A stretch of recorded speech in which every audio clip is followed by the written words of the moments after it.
All right, guys. So in this video, we are going to specifically talk about how to set up, track, and hold your sales team accountable in what we call a pod structure. And you've probably heard about this before. You've probably tried to find YouTube videos around it in the past. And in this video, I'm going to break it down so it's very simple. You understand what you need to do between each evolution phase of adding a new pod, what the pod actually looks like, the metrics, and why pod structures are something that people actually do. So with that being said, I ran a few very large sales teams in my past, and the first team that I ever ran got up to about 65, 70 people before I implemented a pod structure. And the pod structure saved my mental and physical being 100%. Without it, I would have gone probably crazy, and I probably would not be filming this video today. So the reason being is that as your sales team grows, you need to implement more and more. If you read any of Jocko Willick's books or are familiar with military structures, decentralized leadership. Okay, so you need to be able to offset your managerial tasks, needs, day-to-day stuff to up-and-coming leaders on your team. And when you give more responsibility as people progress, one, you're growing people from the very bottom, so new hire to setter, setter to closer, closer to sales lead to VP, right? You have that structure for them to actually work through. But two, it allows you to start getting out of the day-to-day and then ultimately out of the week-to-week and then ultimately out of the month-to-month so that you can focus on quarterly and big initiatives, okay? And ultimately, that's what we want if you're a sales director or you are a founder, okay? So with all of that being said, sit down, get some notes out. If you guys want to copy this, we'll put some of the assets below, and I will see you in the computer. All right, guys. So with everything that I just said, the first thing that we really need to talk about, if you guys want to get this correct, is how pod structures actually start to build over time and what they look like as you progress throughout building out the pod structures, okay? And I'm going to explain what obviously each role is, right? We can obviously come to assumptions here: setter, closer, sales lead, sales director. However, most people get the sales lead position very wrong. They're not managers. They're basically your captains of your team, okay? So they know how to pass, they know how to shoot, they know how to call plays, they're coachable, and they can help and support you in actual managerial tasks, but they are not quote unquote managers, okay? So with that being said, let me click over here quickly and we can talk about it. So in the very beginning of your sales team, which I'm assuming a lot of you guys who are watching this video are in this phase. Let me see if we can get through. There we go. Cool. So we're basically going from chaos to some kind of proven process. All right. So this is going to be the first pod structure that you really put together. It's going to be the initial starting point of your sales team. And if you get this wrong or you skip a lot of the steps that are necessary, you will end up either burning out or starting over because your sales team is going to end up leaving, or you're just going to get to a point where you have to shut things down. It's not profitable enough. There's tons and tons of different reasons why this could fall apart on you. So we're going to make sure that doesn't happen, okay? And I'm going to explain this in a very simple way. One, we want everybody coming into the sales team to go from bottom up, meaning we want setters to go to closers to go to sales leads, and we want that upward momentum so that we can always have our teams progressing to the next role and working for the role that they want, not the role that they have, okay? Now, there was another training that I did on milestones and bonuses and internal competitions and a whole bunch of other stuff.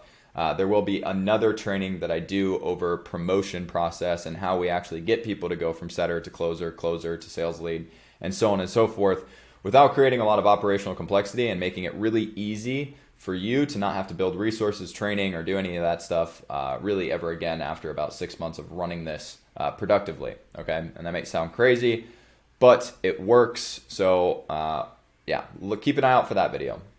Now, when we first start a sales team, right? And usually if you are starting one of your first businesses or you're in the very early stages, right? It's you doing the sales process. So you're starting to do things, you're figuring out a process and you're proving it, right? Oh, if I do 100 of these, I usually get X amount of calls booked, right? I can close 1 or 2 deals, right? If I try this, or if I run ads, or if I post these videos, or whatever the case may be, you're starting to prove the process for your actual sales process to be built around, okay? So as we're going through this process, you're going from doing it to teaching it to managing it. That's basically the first evolution phase. Okay. And by the end of this, you should end up with at least one really strong pod structure. Okay. And usually what we've found, and obviously this is completely dependent on your actual industry, what kind of product or service you are selling, right? But generally speaking, the first evolution phase is going to be around anywhere from 2 to 4 setters, right? With 1 or 2 closers and maybe a sales lead. Okay. So as you go from doing it, you're going to start obviously creating processes, and you're going to prove those processes, and you're going to be setting baselines, right? When you bring in your first couple team members, typically they're going to be setters who then start setting for you, right? You're still closing, right? You're going to end up teaching this process to them, and that's where things are going to get volatile again. When you go from doing it yourself, right? Everything kind of goes up. You start to prove things. It starts to work really well, right? And then you bring in new people and you have to figure out how to teach it. Usually revenue becomes volatile, right? So it kind of starts to go up and down, okay? Once you get good at teaching it and you have some people stabilized, your revenue is going to go back up, right? And then you're going to have some people who go from setter to closer, or maybe you bring in some closers depending on obviously your style, right? And again, you're going to go to managing the overall pod, right? And again, you're going to get pretty volatile there as basically again, okay? And if we're looking at this sales team build, right?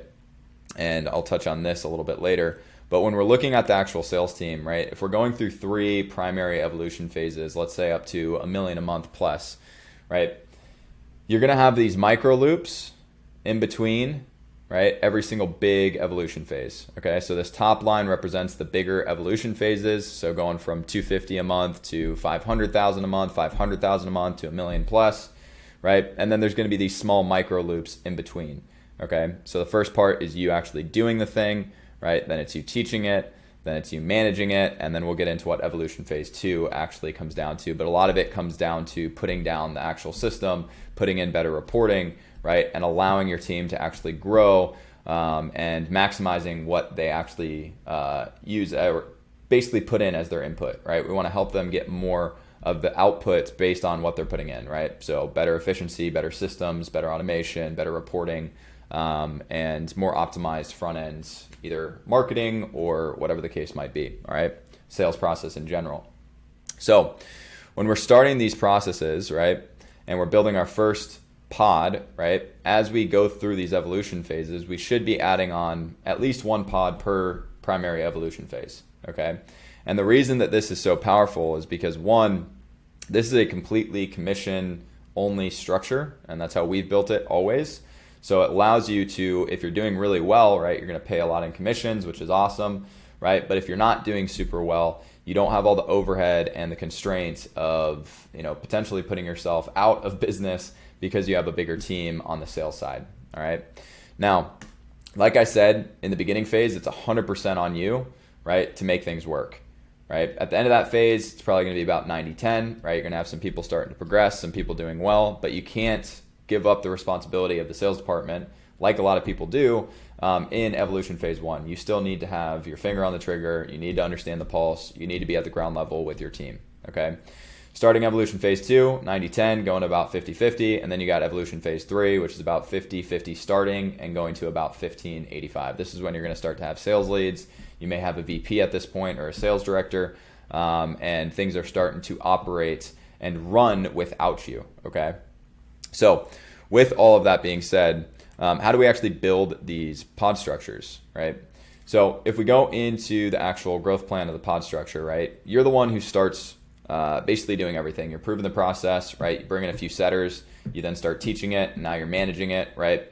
Throughout this phase, you're bringing people in to the bottom, you're having setters progress, right? They're meeting their milestones, they're hitting their goals, they go to closers, right? And you eventually get pushed up out, right? So you go from basically, instead of the star being on the sales lead, you're the setter, then you're the closer, then you're the sales lead, okay? Now, I want to be very, very specific here. Your sales leads are not managers, meaning they are not the ones, doing pips or running payroll for you or doing any kind of, like in-depth training with the team. That's still on you, okay? Your sales leads are there to, for example, initially start running some of the morning meetings for you, right? Initially starting to help you get more performance out of the sales team, right? And they are your shiny star, on that pod. They are what everybody else on the team wants to be like, okay? So for example, right, what you're trying to start to put together is you want people starting basically as somebody who doesn't play at all in the game to somebody that starts the second half to then somebody who starts at the very start of the game to eventually you have a captain, right? Somebody you can build up a team behind, okay? This is the role of the sales lead. They can pass, they can shoot, they can call plays, right? And they're coachable and they're hungry. You never want to take somebody who is a very good revenue producer and stick them in management. Why? Because they're probably capable, they're motivated, but usually they don't want that. They don't want to be responsible for a bunch of people. Typically in sales, they want to keep driving and they want the recognition and they also want, obviously, the money that comes with being the top producer, right? So you want to enable them to do that, and you also want to enable yourself to build a team up underneath this individual, okay? Now, as the team grows and you guys start to hit your next evolution phase, right, you're then going to be able to start a second pod, right? So maybe your top closer from your initial pod bumps over. Now you have a second sales lead, right? And you can start to begin to build out your second pod. So in this example, right, all of these setters are setting for these closers and this sales lead. All of these setters are setting for these closers and this sales lead, okay?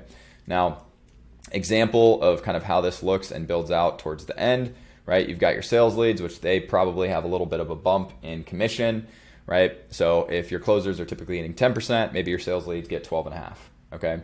Additionally, there's two different models you can run. One, you can run a bonus model, right? If we hit goal or if we go over goal, right? Their bonus is, let's say, $5,000, right? So if they hit 100% of their goal, then they make $5,000, right? If they hit 110% of their goal, then they make whatever it is, $5,500, okay?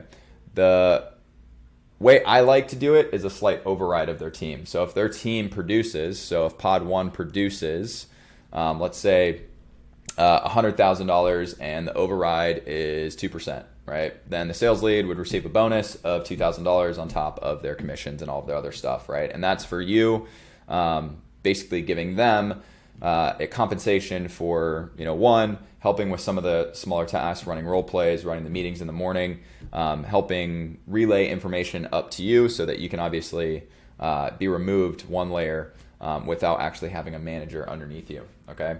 And as you progress, obviously this is how it'll start to look, right? You can have 3 different pods, right? You're doing a little bit over $1 million a month, right? Maybe you're somewhere around the 800, 750 mark.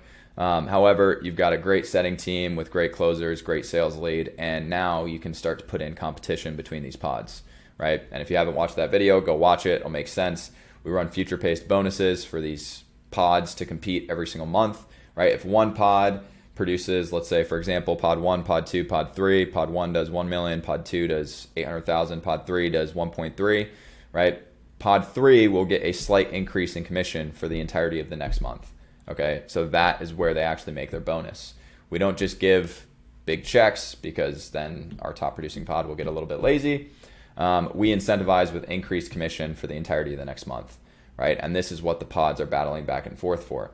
Now, what this really allows you to do is it allows you to build people from the ground up, and it allows you to take your best closers, your people that usually have a time horizon of a year and a half, 2 years, maybe 3 years if you're really good, before they actually end up leaving or going to something else, and allows you to keep progressing them into more and more of leadership positions, which one allows you to get up out of operations, right? Get up and on top of operations instead of being more on the front lines.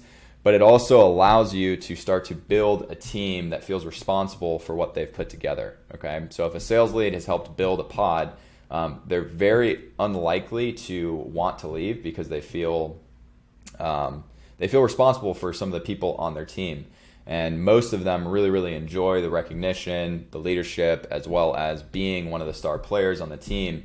And that's very hard to walk away from, okay? So this is a very productive model that you guys can definitely start to try. Again, setters move into closers move into sales leads, right? You can start pods. Now, in some circumstances, your sales leads will stop performing, okay? In that circumstance, right, you as a leadership team probably quarterly want to run reviews with your sales leads, right? And if somebody isn't producing, typically somebody else on their team is chomping at the bit to go to sales lead, and that's what you want to make sure that the sales leads are always, always, always trying to perform, okay? If there's no worry for the sales leads that somebody else could take their spot, then they can get lazy and they can get very comfortable, especially when these pods really start producing high revenue because of that override, right? So with all of that being said, very, very simple, great structure to move into. If you're moving into this structure, click the link below, come chat with us, and we can talk to you kind of about how to properly move a larger team into a pod structure so that you can start to kind of layer out your department, as well as basically start to produce that upward momentum that most companies want. If you're early on and you're just getting started, this is one of the best structures that I've found to run. It's worked every time for me. Some people like different structures. However, super productive. The culture that comes with this is great. And overall, keeping it a commission-only structure is very, very nice. And it also allows you to be very predictable. So if your initial pod or your second pod or whatever the case may be is producing X, can handle X amount of leads, can handle X amount of bookings, etc., operationally, it allows you to really predict what you're going to need at what level of scale you're trying to get to. So with all that being said, I know it's a lot of information. Recap really quickly, right? Early on, evolution phase 1, you're going from doing it to teaching it to obviously managing it. Evolution phase 2, which I know we didn't really talk about, it's about getting in really strong systems that allow you to bring people in to simple and understood processes with really powerful systems behind them, better reporting, right? It allows you to not work as hard trying to get the things that you're trying to get inside of your sales, basically department, to perform, right? So we need to put together solid systems, strong accountability, right? And at this point is where culture really, really makes a difference. If you have bad culture, you're not going to get to the next phase. If you have great culture, you're going to go through evolution phase pretty quickly as long as marketing and fulfillment can keep up, okay? Now, evolution phase 3, it's a very different evolution phase, and I'm not going to touch on it in this video because it would require probably another 30, 45 minutes for me to go into.